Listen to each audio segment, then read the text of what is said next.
Buenos días, buenas tardes y buenas noches para todo aquel que nos esté oyendo. El día de hoy estamos aquí con mis queridos compañeros David Espinosa Díaz, Miguel Ángel López, Angie Melissa Cardona y María Camila Franco. Y queremos hablar de uno de los periodos de Colombia más conocidos por la historia, tanto para bien como para mal. Todo empezó en 1980. Todo el mundo conoce Colombia en esa época, ¿no? Estábamos bien, no podríamos decir que estábamos excelente como habíamos estado en décadas anteriores, pero nos estábamos recuperando, ¿cierto? Es decir, estábamos como un país próspero que podía mostrar un futuro. Nuestras relaciones con otros países estaban excelentes y no había ningún problema en el extranjero o en el país internamente. Pero todo se volvió catástrofe dentro de muy poco, porque como dicen algunos, siempre sucede paz antes de la tormenta. Por estas épocas fue cuando surgieron los grupos paramilitares y a ras de la ley más peligrosos de Colombia, de los cuales algunos siguen operando a día de hoy, incluso cuando se supone ya han firmado tratados de paz, pues siguen buscando violencia hasta cierto punto. Y también se vio la introducción de lo que sería el narcotráfico a gran escala en Colombia, a un nivel que incluso a día de hoy no se puede detener con colaboración externa.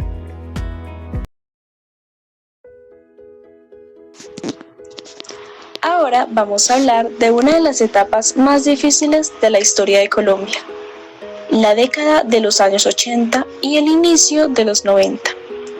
En esta época, el país enfrentó mucha violencia por culpa de los grupos guerrilleros, el narcotráfico y más adelante el surgimiento de los grupos paramilitares.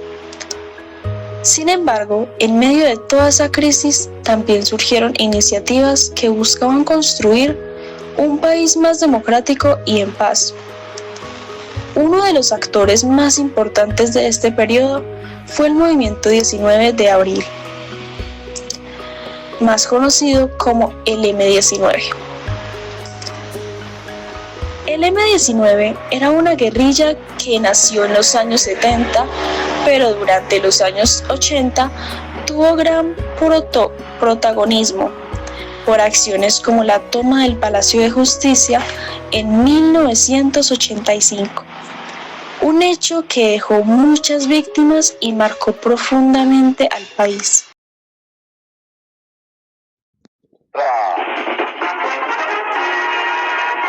Ofrecemos en Caracol un boletín extraordinario de última hora. Urgente. Acaba de ser tomada la Corte Suprema de Justicia. Atención, la situación es delicada. Están encerrados periodistas de Caracol en la Corte. Juan Carlos, ¿qué pasa? Una serie de disparos se escucharon dentro del interior del Palacio de Justicia. El tránsito en el centro de la capital del país está bloqueado. Los miembros del Batallón Guardia Presidencial y de la Policía Militar que están permanentemente en la zona han acordonado el centro y la Plaza de Bolívar para prevenir cualquier incidente mayor. Años después, este grupo decidió dejar las armas y participar en un proceso de paz, convirtiéndose en uno de los ejemplos de que era posible buscar soluciones por medio del diálogo.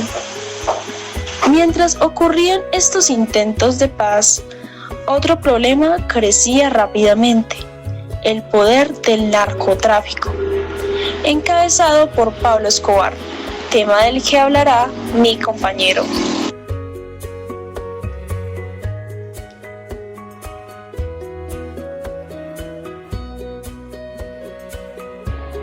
Ahora les voy a hablar de un gran movimiento social que hizo que cambiara totalmente la historia de Colombia y su importancia como movimiento social.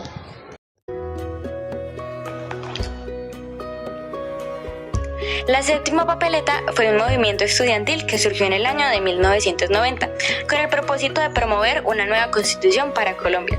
En ese momento, el país vivía una grave crisis causada por la violencia del narcotráfico, las guerrillas y los grupos paramilitares, aparte de los asesinatos de líderes políticos, como ya comentaron mis compañeros anteriormente. Muchos jóvenes consideraban que ya la Constitución de 1886 ya no respondía a las necesidades del país. Entonces surgió este movimiento llamado Séptima Papeleta. Recibió este nombre porque durante las elecciones de marzo de 1990 los ciudadanos debían votar con 6 papeletas oficiales. Los estudiantes propusieron agregar una séptima de manera simbólica para pedir la convocatoria de una Asamblea Nacional Constituyente que redactara una nueva constitución. Y como en ese tiempo no habían redes sociales, el movimiento de la séptima papeleta se propagó de voz a voz entre los colombianos. Y aunque esa papeleta no era oficial, millones de personas la apoyaron. Gracias a la presión ciudadana, el gobierno convocó la Asamblea Constituyente, que elaboró la actual Constitución Política de 1991, la cual reemplazó a la de 1886, fortaleciendo la democracia, ampliando los derechos ciudadanos y creando mecanismos como la acción de tutela para proteger los derechos fundamentales. Este movimiento logró un cambio histórico en Colombia. A continuación, escuchemos un fragmento real del momento en el que se consolida la nueva Constitución de 1991.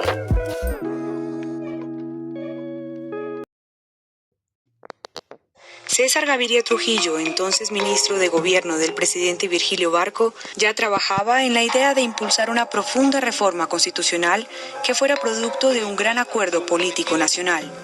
Tras un cruento periodo de violencia del narcotráfico y de la guerrilla, la búsqueda de consensos y el valor de unos jóvenes que se volcaron a las urnas para reclamar un nuevo orden político, el presidente Gaviria firmó el 4 de julio de 1991 una nueva constitución política y de la que surgió el llamado Estado Social de Derecho.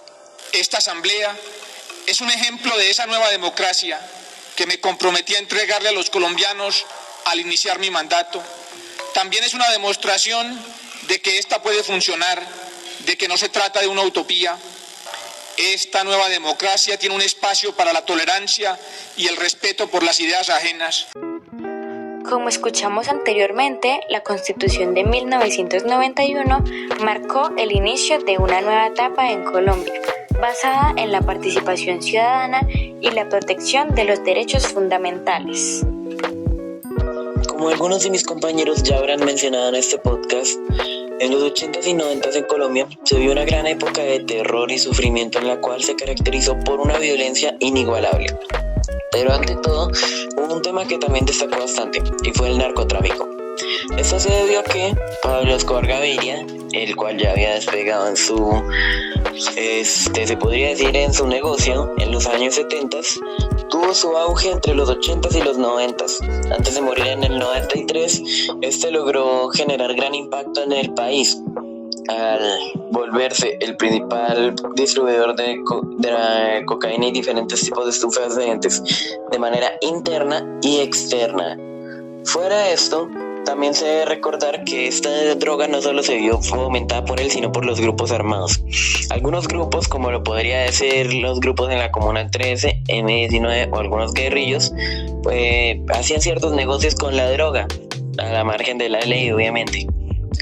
Pero bueno, sí, la droga pues no solo provocó más violencias, porque pues estos grupos generaban más deudas y al no pagarlas en algunos casos se llegaban a enfrentones en lugares que solían considerarse comunes, provocando lo que podrían ser zonas feas, como le dicen algunos, como precisamente fue la Comuna 13 antes de la Operación Orión, sino que también provocó lo que en su momento sería uno de los actos de violencia más grandes del país, la toma del Palacio de Justicia. ¿Por qué lo provocó?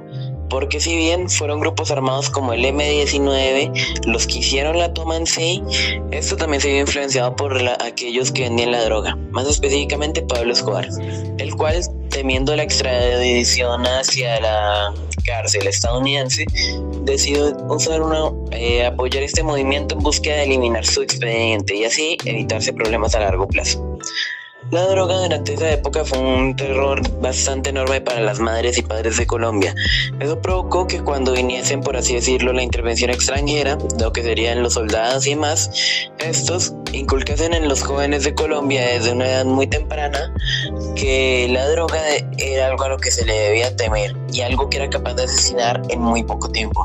Esto se ha evidenciado incluso a día de hoy. Si ustedes se fijan, en cuanto se llega a mencionar el tema frente a un padre, estos se atemorizan con gran temor. Y eso también se debe debido a que la droga les trajo muchas más consecuencias que lo que fue en sí el vicio. La llegada de la droga a Colombia, como ya mencioné, provocó el surgimiento de varios carteles, pero también provocó la violencia de parte de la propia gobierno y lo que fue el país, debido a que estaban desesperados por atrapar a lo que serían los narcotraficantes. Obviamente no con tanta fuerza como terminó siendo al final, ¿cierto? En la década de los 90, cuando Pablo Escobar estaba huyendo, más específicamente en el 92, que fue uno de los años en donde más problemas tuvo para huir. Él tuvo en general varias dificultades y provocó varias redadas policíacas, en las cuales muchas personas murieron. Esto también se debe a que la droga provocó en que ciertos sectores de Medellín, Cali y demás ciudades generasen, por así decirlo, protección hacia estas figuras, no solo por ser proveedor, sino también porque llegaba a ser, por así decirlo, un filántropo a perspectiva de algunos, pues les daba dinero sin entender que quería precisamente su protección. El problema con esto fue que en las redadas cientos murieron precisamente por el narcotráfico, sin saber que lo que estaban haciendo era precisamente lo que el narcotraficante quería: lanzarse al ojo del huracán mientras él huía. Después de muchos años de violencia causados por el narcotráfico, la muerte de Pablo Escobar fue un hecho que no solo afectó a Colombia, sino que trajo repercusiones en todo el mundo, como vamos a escuchar a continuación.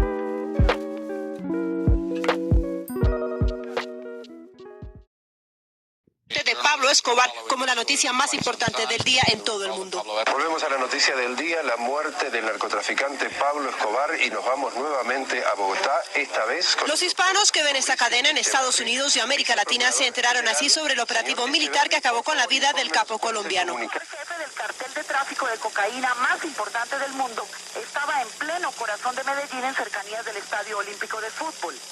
El operativo relámpago contó con... La cadena hispana Univisión interrumpió su programación habitual para transmitir un flash sobre esta trascendental noticia y la incluyó en programas especiales como Noticias y Más y en su noticiero central. Balazos en Medellín, Colombia, al capo de la droga, Pablo Escobar.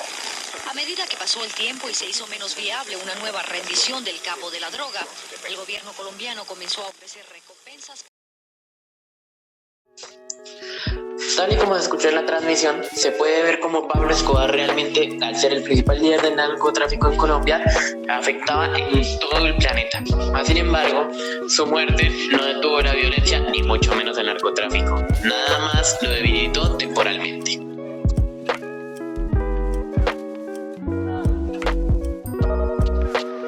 Bueno, muy buenas tardes. Hoy voy a hablar sobre las víctimas del conflicto armado en Colombia. Pues el conflicto armado colombiano ha sido uno de los más largos de América Latina y durante muchos años ha enfrentado diferentes actores armados, como por ejemplo las guerrillas, los grupos paramilitares y las fuerzas del Estado en distintas regiones del país. Sin embargo, quienes más sufrieron las consecuencias no fueron los combatientes, sino la gente del pueblo. Que nosotros, más allá de 100 años de cárcel o 20 años de cárcel privativas de la libertad, lo que estamos pidiendo es verdad. Las víctimas de este conflicto armado son todas aquellas personas que sufrieron daños como consecuencias de la violencia. Muchas familias fueron obligadas a abandonar sus hogares, otras perdieron a sus seres queridos, fueron secuestradas, desaparecidas, asesinadas. También hubieron niños que fueron forzados, reclutados de manera forzada para participar en la guerra, algo que les arrebató su infancia y afectó en gran medida su futuro. Uno de los hechos más comunes fue el desplazamiento forzado. Muchas personas tuvieron que salir de sus tierras por amenazas o ataques de grupos armados. Dejaron atrás sus casas, cultivos, animales y pertenencias para proteger sus vidas. En muchas ocasiones llegaron a ciudades donde tuvieron que empezar de nuevo sin recursos y enfrentando grandes dificultades. Otra de las consecuencias de la desaparición forzada fueron miles de familias que pasaron años buscando a sus familiares, sin saber qué había pasado con ellos y todo eso. Esta situación produjo un dolor inmenso en muchas personas y todavía siguen esperando conocer la verdad sobre sus seres queridos. También ocurrieron muchas masacres, atentados con minas, violencia sexual y otras cosas que marcaron profundamente a las comunidades. Estas experiencias dejaron heridas más que todo mentales, obviamente físicas, que aún afectan a las personas que lo sufrieron o que lo han sufrido. A pesar de todo esto, las víctimas han demostrado mucha fortaleza, muchas han creado sus propias organizaciones para contar sus historias, defender sus derechos y trabajar por todo lo que ellos han hecho en su vida, básicamente, con el fin de que esos hechos no sean olvidados y no vuelvan a repetirse, claro está. En Colombia existe la ley víctimas, o sea, la ley de las víctimas, que busca garantizar el derecho de quienes sufrieron el conflicto. Además, instituciones como el Centro Nacional de Memoria Histórica han como recolectado testimonios, investigaciones y documentales para preservar la memoria de lo ocurrido y promover la verdad, la justicia y la reparación más las garantías de que no se vuelva a volver a hacer, o sea, que no se repita la historia. Es importante entender que recordar a las víctimas no significa alimentar el odio, es todo lo contrario, significa reconocer su sufrimiento y aprender de todo lo que ocurrió. Es construir un país donde las diferencias se resuelvan por medio del diálogo y no por más violencia, como se ha visto en los años. Como pues jóvenes también tenemos una responsabilidad, debemos informarnos, respetar las diferentes opiniones y valorar la paz. Conocer la historia nos ayuda a comprender por qué es importante proteger los derechos humanos y evitar que las nuevas generaciones vivan experiencias similares, más que todo el país pueda evitar otra vez este tipo de atentados y evitar otro tipo de masacres para que las personas puedan vivir su día a día o su infancia de una manera normal y tranquila. Gracias por su atención.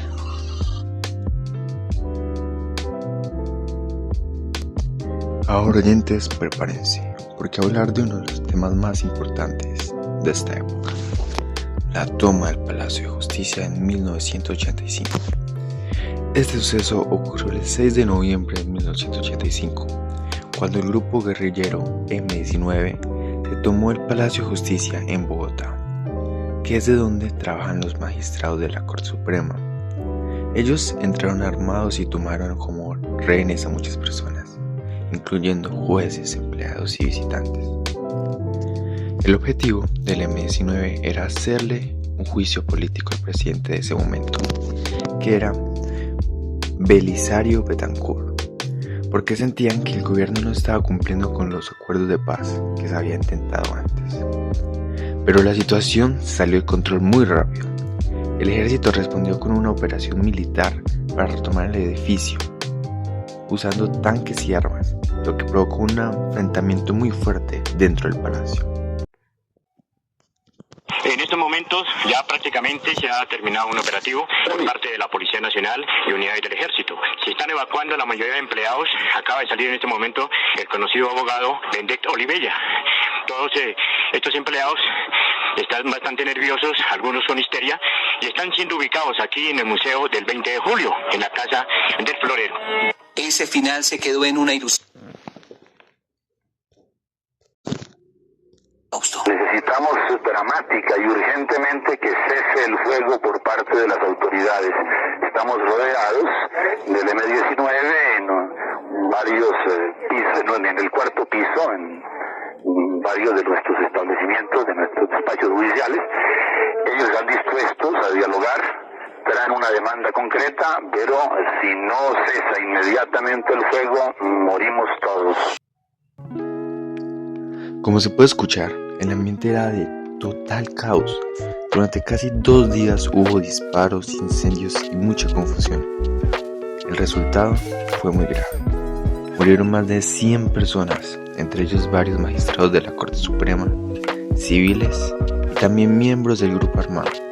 Además, varias personas desaparecieron después de salir vivas del edificio, lo que hasta hoy sigue siendo un tema muy delicado en Colombia.